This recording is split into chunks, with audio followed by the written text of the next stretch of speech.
Bien-aimés dans le Seigneur, Shalom. Rhapsodie de la réalité du dimanche 16 août 2026. Notre homme de Dieu, Pasteur Christ, partage avec nous sur le thème « Votre bibliothèque mentale ». Alléluia.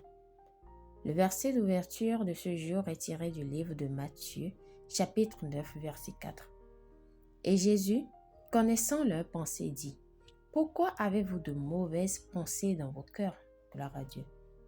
Saviez-vous que nous sommes bien plus responsables de notre destin que la plupart des gens ne le pensent? Ce qui vous arrive dans la vie est étroitement lié à vous. Vos décisions, vos paroles, vos pensées et la structure de votre esprit. Une grande partie de ce que devient votre vie est le fruit de votre esprit. Alléluia. Le Seigneur Jésus a posé une question frappante dans notre passage biblique d'ouverture.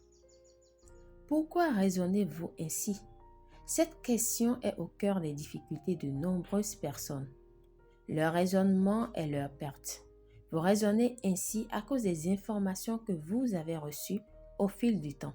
C'est votre bibliothèque mentale, les livres sur l'étagère de votre esprit. Votre vie a été façonnée par les pensées que vous avez assimilées, les choses que vous avez écoutées et les idées que vous avez acceptées.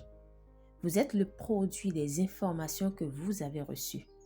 On ne peut penser au-delà de ce que l'on a constamment entendu et médité.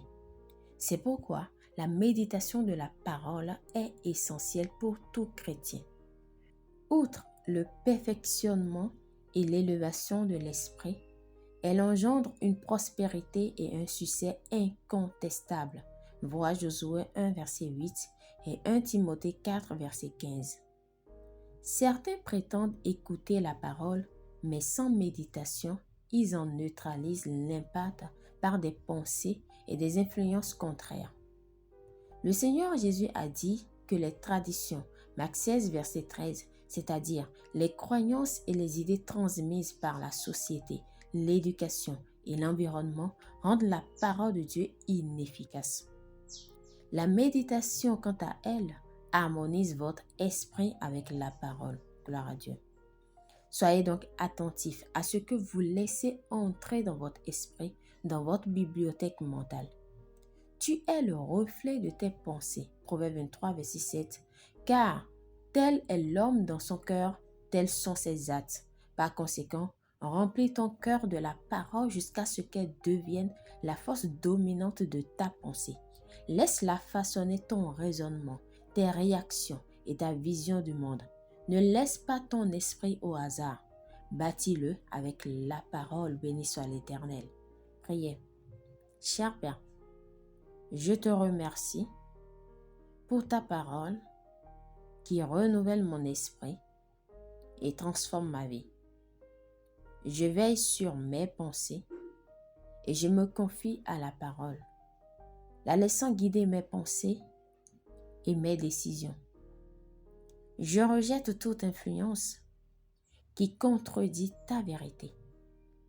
Je marche dans la sagesse et ma vie produit des fruits qui te glorifient. Au nom puissant de Jésus, Amen. Pour une étude approfondie, nous lisons Josué 1, verset 8, Romains 12, verset 2, Philippiens 4, verset 8.